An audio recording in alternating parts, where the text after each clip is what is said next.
So hi guys, welcome back to my channel. तो मैंने अपनी एनसीईआरटी की जो बुक है वो स्टार्ट की है और मैंने 5th क्लास से स्टार्ट की। अगर आप भी मतलब सीटेट हो या फिर केवी हो या कोई भी ऐसा टीचिंग एग्ज़ाम की प्रिपरेशन कर रहे हैं जिसमें एनसीईआरटी आती है, ईवीएस उसमें आता है, तो मैंने स्टार्ट किया है। आप चाहें तो इस वीडियो से पढ़ सकते हैं, आप अपना अलग से भी पढ़ सकते हैं। तो आज मैं सिर्फ फर्स्ट चैप्टर ही करूँगी।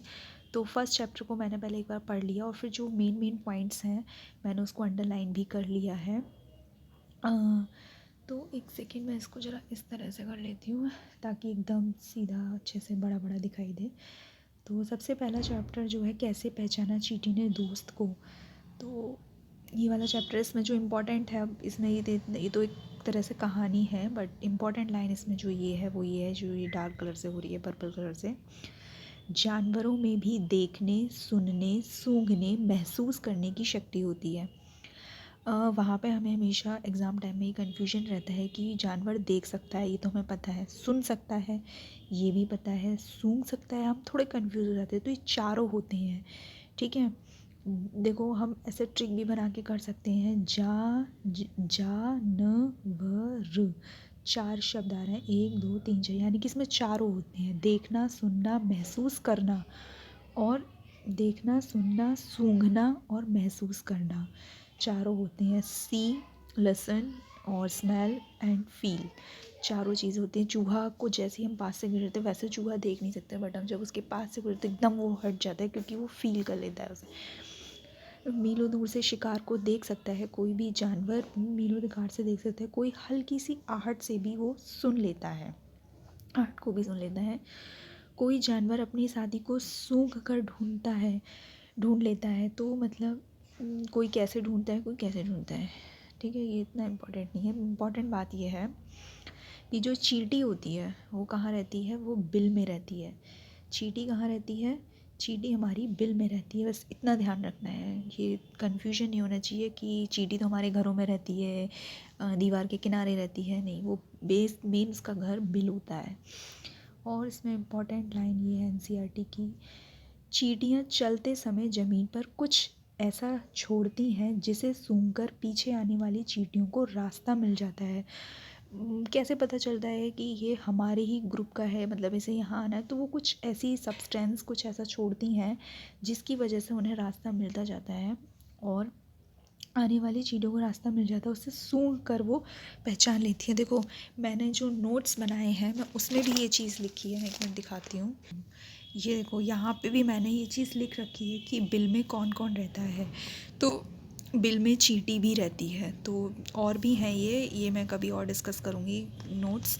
तो अभी तो फ़िलहाल मैं एनसीईआरटी कर रही हूँ। अगर आप लोगों को देखना है तो आप लोग प्लीज़ कमेंट करके बताना। नेक्स्ट है कि कीड़े मकोड़े अपनी मादा कीड़े की गंध से उसकी पहचान कर लेते हैं।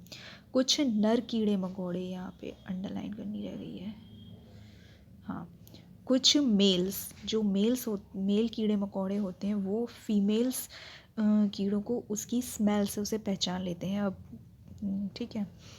नेक्स्ट है, मच्छर तुम्हारे शरीर की गंध, खासकर पैरों के तलवे की और तुम्हारे शरीर की गर्मी से तुम्हें ढूंढ लेते हैं।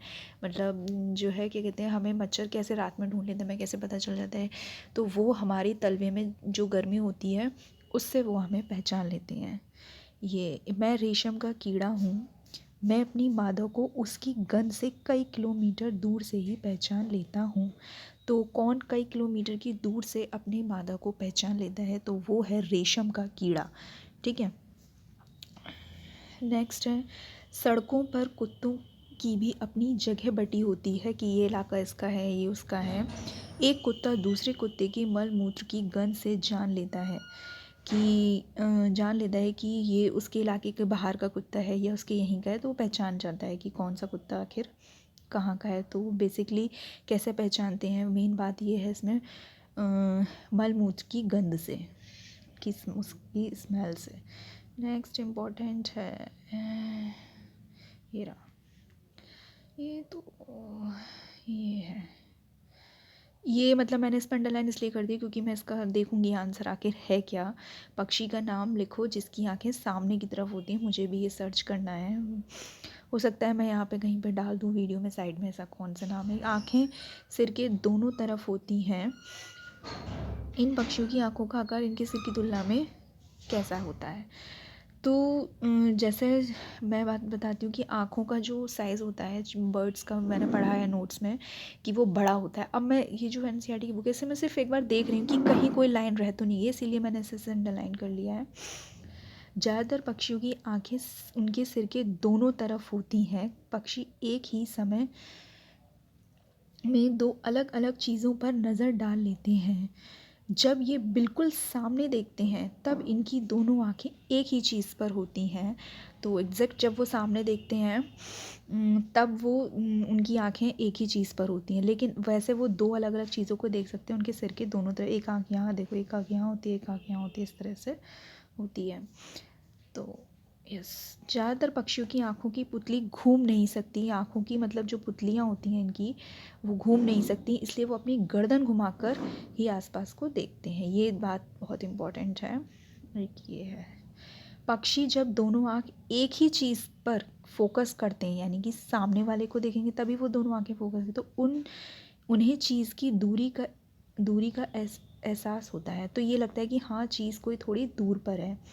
जब अलग अलग चीज़ों पर केंद्रित करते तो उनको देखने का दायरा बढ़ जाता है। मतलब वो जैसे कोई इस चीज़ को फोकस करे तो उनका वो एरिया मतलब बढ़ जाता है, वो काफ़ी एरिया कवर कर लेते हैं। जब एक ही चीज़ को फोकस करते हैं तो उनको दूरी का एहसास हो जाता है। आगे देखते हैं क्या इम्पोर्टेंट है, वो ये है, चील, बाज, गिद्ध जैसे पक्षी हमसे 4 गुना ज़्यादा देख सकते हैं। कौन कौन? चील, बाज, गिद्ध। ये तो कई बार पढ़ा भी होगा। और ये थोड़ा सा ना डार्क ज़्यादा हो गया था, मुझे लग नहीं रहा था इतना डार्क होगा, तो ये हो गया है। जो चीज़ हमें 2 मीटर, कितने, ये एनसीईआरटी में बात लिखी है कि जो चीज़ हमें 2 मीटर दूरी से दिखाई पड़ती है, वही चीज़ पक्षी को कितने मीटर से? 8 मीटर। 2 का मतलब बिल्कुल ट्रिपल दूरी से देख लेते हैं। कौन? पक्षी। जैसे हमें इतने सारे रंग दिखाई देते हैं, हमें बहुत कलरफुल दुनिया लगती है, लेकिन एनिमल्स के लिए ऐसा नहीं है। उतने रंग जानवरों को दिखाई नहीं देते हैं। आप देखो नीचे पिक्चर भी दे रखी है, ये किसी किसी को ऐसा, किसी को ब्लैक एंड वाइट भी दिखता है। तो देखो किसको ब्लैक एंड वाइट दिखता है, किसको क्या दिखता है। तो दिन में जितने भी एनिमल्स जगते हैं, जानवर जितने भी दिन में, उन्हें सिर्फ कुछ ही रंग दिखाई देते हैं। ज़रूरी नहीं है उन्हें लाल रंग दिखाई दे रहा हो सकता है उन्हें लाल रंग ना दिखाई दे रहा हो। रात में जगने वाले जानवर हर चीज़ को सफ़ेद और काली ही देख सकते हैं। रात में जितने भी जगते हैं जानवर, जैसे उल्लू ले लो, उसको सिर्फ काला और सफ़ेद ही दिखाई देगा, उसे कोई और रंग ही दिखाई नहीं देगा, जस्ट लाइक दैट।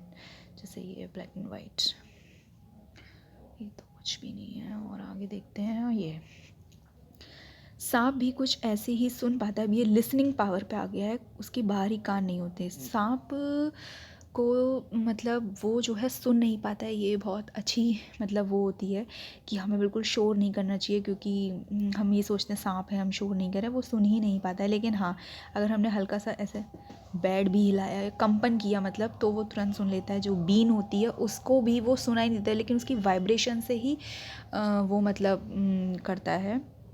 इसका भी देखो मैंने नोट्स बनाया था, एक सेकंड में दिखाती हूँ। तो ये कुछ इंपॉर्टेंट पॉइंट्स मैंने सांप के बारे में लिखे थे, उसमें तो बहुत कम एनसीईआरटी में दे रखा है, तो जहाँ जहाँ से भी मिला तो मैंने ये लिखा है। तो उसके बाहरी इंपॉर्टेंट बात ये है कि उसके कोई एक्सटर्नल ईयर्स नहीं होते, ज़मीन पर हुए कंपन को ही वह सुन पाता है।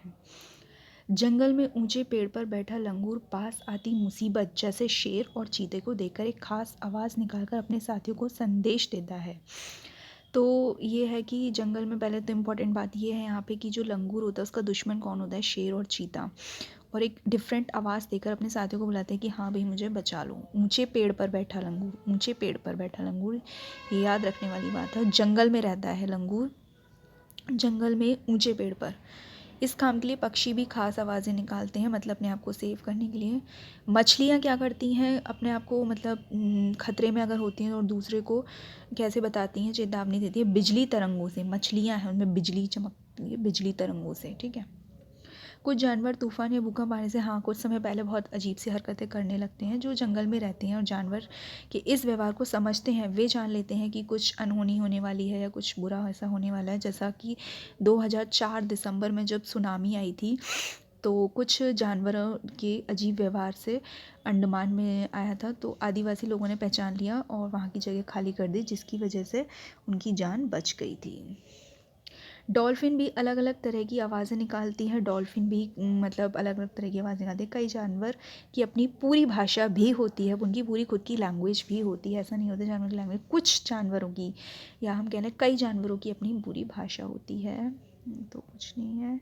ये एक स्लॉथ है जो कि कई बार पढ़ा है इसमें। वैसे तो भालू जैसा दिखता है, पर भालू नहीं है। दिन में 7, ये थोड़ा गलत हो गया था, 17 घंटे पेड़ों से उल्टे सिर लटक कर मस्ती से सोता है एकदम। जिस पेड़ पर रहता है उसी के पत्ते खाकर पलता है। इन्हें कहीं कहीं और जाने की ज़रूरत नहीं पड़ती, कहीं जाने की ज़रूरत नहीं। जिस पेड़ पर रहता है उसी पेड़ पर खाता है, सोता है। जब भी अपने पेड़ के सारे पत्ते खाता है तो अपने बगल वाले के पास चला जाता है, अपने पास के पेड़ पर जाता है। लगभग 40 वर्ष के अपने पूरे जीवन में मुश्किल से, क्या हो रहा है, मुश्किल से 8 पेड़ों पर ही घूमने की तकलीफ़ उठाता है। ठीक है, 40 वर्ष कितने टोटल, बस 8 पेड़ में। और पूरे वीक में ये सिर्फ एक बार शौच के लिए ही पेड़ से नीचे उतरते हैं, मतलब लैट्रिन के लिए सिर्फ एक बार जाते हैं, ये वॉशरूम के लिए। ठीक है, ये है कौन कितने घंटे सोता है। तो ये तो डायग्राम है, आगे देखते हैं। ये इम्पोर्टेंट, बाघ। वाह, बाघ अंधेरे, बिल्कुल अंधेरा ही हो गया। अंधेरे में हमसे 6 गुना। कौन? बाघ। ऊपर जो बात की थी वो चील, बाज और गिद्ध हमसे 4 गुना बेहतर देते हैं। यहाँ दे रखा है बाघ अंधेरे में हमसे कितना बेहतर दे सकता है, 6 गुना बेहतर देख सकता है। बाकी मुझे हवा में हुए कंपन को भांप लेती हैं, उसे शिकार की बिल्कुल सही स्थिति का पता चल जाता है। इन्हें अंधेरे में रास्ता ढूंढने में भी मदद मिलती है। पूंछों की आवाज़ से कंपन को वो पहचान लेता है। बाघ अपने इलाके में मूत्र करके अपनी गंध छोड़ते जाते हैं। यह इलाका कई किलोमीटर बड़ा हो सकता है। एक बाघ किसी दूसरे बाघ के मूत्र की गंध को झट पहचान लेता है। फिर उसे इलाके में घुसना है या नहीं, ये तो खैर बाघ की मर्जी है। मतलब उससे वो पहचान लेता है कौन सा इलाका किसका है। मुझसे ऐसे ही जो कुत्ते होते हैं वो भी मौके के अनुसार अपनी आवाज़ निकालता है। गुस्से में अलग होती है, गुर्राना होता है तो अलग होता है, और अगर बाघिन को बुलाना होता है तो एक बिल्कुल डिफरेंट आवाज़ होती है। कभी कराहना तो कभी गुर्राना। बाघ का गुर्राना 3 किलोमीटर दूर तक सुना जा सकता है, 3 किलोमीटर दूर, यानी कि काफ़ी दूर। बाघ हवा से पत्तों को हिलने और शिकार की झाड़ियों में हिलने से कई हुई आवाज़ में अंतर को भांप लेता है। मतलब उसको पता चल जाता है कि ये पत्ते के हिलने की आवाज़ है या वाकई में कोई शिकार है, मतलब झाड़ियों में, तो पहचान लेता है। बाघ के दोनों कान बाहर की आवाज़ इकट्ठा करने के लिए अलग अलग दिशाओं में बहुत ज़्यादा घूम भी जाते हैं। मतलब अपने मतलब घुमा लेते हैं बहुत ही ज़्यादा अपने उसको, कान को। बाघ के दोनों कान बाहर की आवाज़ इकट्ठा करने के लिए अलग अलग दिशाओं में बहुत ज़्यादा घूम भी जाते हैं। कान उनके मोस्ट इम्पॉर्टेंट। हाथी को उसके दांत, गैंडे को उसके सींग, शेर, मगरमच्छ और सांप को उसकी खाल के लिए मार दिया जाता है। हाथी के तो दांत होते ही हैं, हाथी के दांत, गैंडे के सींग, शेर, मगरमच्छ, सांप, ये 3 चीज़ याद रखनी है। शेर, मगरमच्छ और सांप की उसको खाल के लिए मार दिया जाता है। कस्तूरी हिरन दे तो सबको पता है, थोड़ी सी खुशबू के लिए उसे मार दिया जाता है। और जो लोग इन जानवरों को मारते हैं उन लोगों को हम क्या कहते हैं, शिकारी कहते हैं। और इनको बचाने के लिए हमारे देश में कई बाघ और अन्य जानवर कम हो गई, जिसके उनको बचाने के लिए सरकार ने बहुत सारे जंगलों को सुरक्षा दे दी है। जैसे उत्तराखंड में जिम कॉर्बेट नेशनल पार्क है, राजस्थान का भरतपुर ज़िले में घाना है, तो और भी हैं बहुत सारे। इसमें एनसीईआरटी में भी ये 2 ही दे रखे हैं, हो सकता है किसी और चैप्टर में दे रखी हूँ। तो उत्तराखंड में जिम कॉर्बेट है और राजस्थान में भरतपुर ज़िले में घाना है। हाँ, अच्छा, जानवरों की संख्या कम होने के क्या कारण हैं, ये बहुत इम्पोर्टेंट है। एक तो पोचिंग, जंगलों का विनाश होना, मतलब जिससे जंगलों का, अरे एक सेकेंड, जंगलों का विनाश आवास बनाने के लिए कर देते हैं, और जंगलों में आग। 3 कारण की वजह से जो जानवर की संख्या है वो कम है। बस इतना ही है, हाँ नहीं है। तो यस, ये मैंने एनसीईआरटी का पहला चैप्टर किया है। अगर आप लोग भी पढ़ रहे हैं तो इसके साथ पढ़ सकते हैं, आप अलग से भी पढ़ सकते हैं। और क्या होता है कि जब हम, वैसे तो मैंने नोट से पढ़ा है, बट फिर भी एक मैं रीडिंग करना चाहती थी कुछ अलग हो। जितना मैंने पढ़ा है उसमें से आई डोंट थिंक सो कि मैंने कुछ अलग पढ़ा है, एक आध लाइन शायद होगी, वैसे है नहीं, सारा मेरा पढ़ा हुआ था। तो आपको वीडियो अच्छी लगी हो तो प्लीज़ लाइक कर देना, शेयर कर देना, चैनल को सब्सक्राइब कर दीजिएगा। ये मेरी पहली वीडियो है, आई डोंट नो ये कैसी होगी,